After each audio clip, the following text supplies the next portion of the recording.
Marcella Snellbacker Frahm. Today is November the 23rd, 2 days before Thanksgiving in 1988. Helen, I understand that you are of German descent and that your family lived in Germany, your grandparents. When did they come to the United States? I've been real anxious to know more about that history because I feel quite excited about the fact that all of my grandparents came from Germany.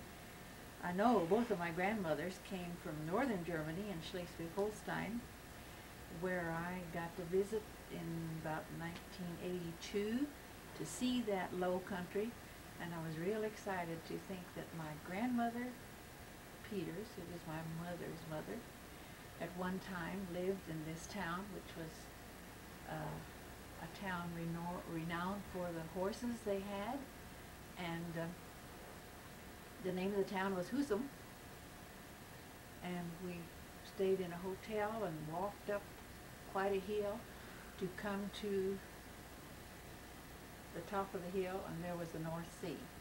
So I got to appreciate what it took for those people many, many years ago to reclaim land from the North Sea so that they had farmland. Having the privilege of living in my grandparents' home when I was a little girl growing up and going to school, I learned a lot about what it took to develop a new country. These grandparents, three grandparents, and one grandparent had died in Plattsmouth, Nebraska before I guess you can start, Brian, was living in this home with my grandparents. I experienced how you really can live off the land. They had their produce, their livestock, milk, butter, cream, chickens, beef, pork, canned vegetables. But that was in the 1920s when I was in their home. I can remember stories of my uncle when they had first come from Kansas City to Thomas County to Homestead in 1889. Uncle John said they moved into an abandoned small sod house. They lived in one part of the structure and had mules in the other side of the structure to protect the livestock that they had to farm this land. He said we lived off of jackrabbits and cornbread the first few years. So I thought this illustrates what it took to develop a new land. And this was Uncle John Holmes? That's right. Mm-hmm. And your grandparents' names were Peters. Augusta? My grandmother was Mary Smargy, Oh. was married to John Holmes in the early 1880s. Had 3 children. That husband died, and then she married August Peters, and they came to Homestead in Thomas County. And then they had 2 more or 3 more children? My mother and her twin sister were born in December after they had come very early in that year to Thomas County. So I often think, I wish I had asked my grandmother more about the days that they were living. They had this Uncle John as a small child, probably 5 or 6, and a sister, Anna, who died when she was 18 of tuberculosis. But those were real trying days, but I never did hear my grandmother complain about how hard it was. They just learned to survive, learned how to make do because they were so happy to be in this land. She had been working in a packing house in Kansas City through the few years that she was widowed. With the 2 young children. Mm-hmm. Worked with her sister. Her sister was in the packing house in Kansas City. So when I go to Kansas City and see the west, I guess it's the west bank of the river there, she often talks about, yes, how the hard work it was to be in that packing house. Mm-hmm. Well, Well, then, there was another child, Rosa. Yes, she was the third Peters to be born. There were the twins, Augusta and Dora married Bill Dawes, and my mother married Lois Snowbacker. Then we get to that side of the family. Amalia Lau came with her parents to Nebraska and to Plattsmouth, and quite a settlement of immigrants had gone to that area. The grandmother, when she was 18, was married to Mike Snellbacker, who was a blacksmith, had a blacksmith shop and wagon wheel shop. His interest was in having wagon wheels for the pioneers who were traveling westward across the Missouri on into the Western Territory in the 1880s. Did he follow the Platte River in Nebraska then? Yes. Anyway, crossing the Missouri right there. Plattsmouth is at the spot where the Platte River empties into the Missouri. He had hopes of that being the big town, but it later developed that Omaha was the big city rather than Plattsmouth. He had quite a thriving business, and after 5 children were born, he died, and the grandmother married George Ulrich, who was a railroad man. That was a bit of a, what shall I say, paradox, because the first husband was interested in the migration, westward migration with the blacksmith and the wagon wheel shop, and then the new husband was a railroad man. Both going west. Yes.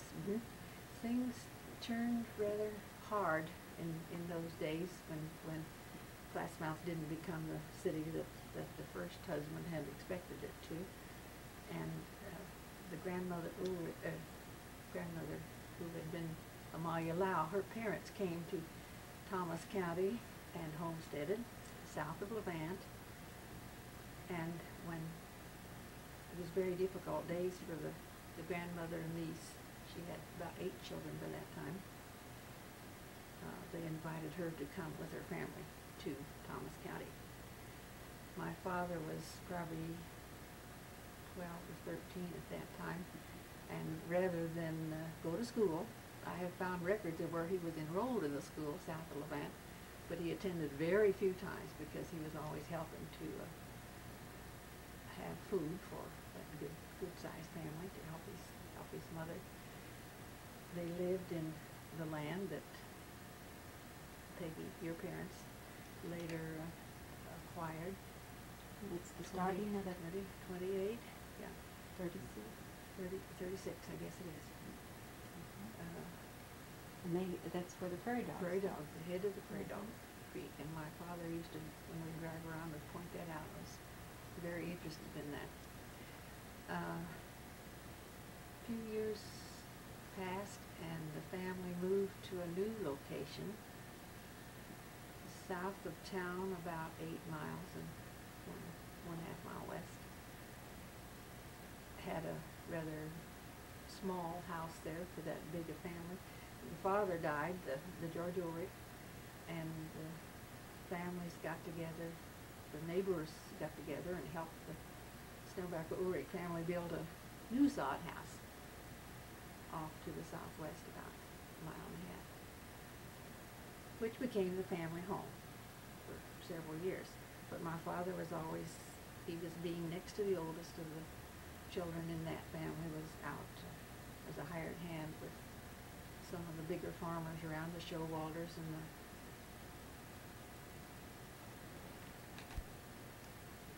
I had admired the great sense of community that developed between these families. There were several families sort of located in that semi-southwest area of Thomas County.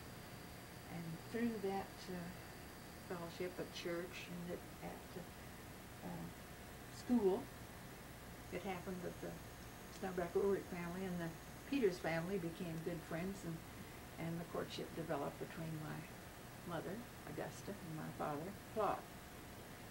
Was the denomination of the religion Yes, important? it was Lutheran. Yes, because they were German. I'm sure that was their tradition from their homeland. My mother and father were married in Ellis. They chose to go to Ellis because there had been a minister in the Methodist Church in Colby by the name of Tremaine that they both had admired when he was here, and he's moved to Ellis, and accompanying them on that wedding excursion was Margaret Snellbacker and Lester Howard, who they were married in a double wedding ceremony in Ellis.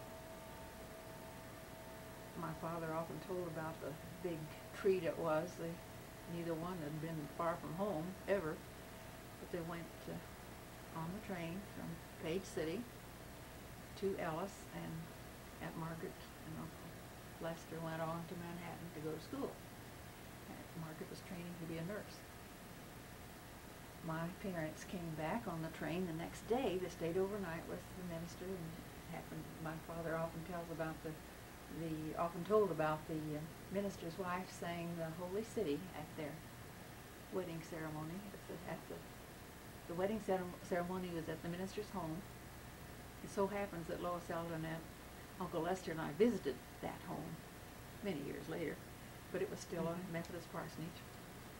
But the minister then took them out after the church service, after the wedding ceremony. They went to the Harvey House, which is a chain of eating houses, restaurants on the Union Pacific. So that was an excellent big occasion in my parents' life. They came back then on the train. Someone met them. We figured maybe Uncle George took them out to their new home, which was the little sod house south of our present home.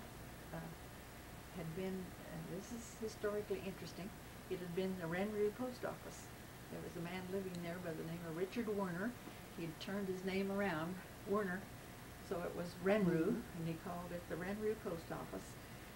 The mail, when it would be carried from Colby to Sharon Springs, southwest to the train, I guess down there from Overland down to Sharon Springs, they would stop at Renru would be one of the post offices where they would leave their mail. So the neighbors would come from that area to Renru to pick up their mail. Well,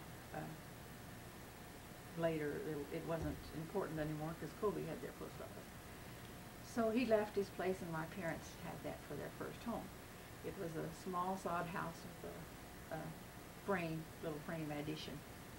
There I was born in March the 28th, 1913. That was a real extremely drought year. There'd been bad dirt storms, so bad that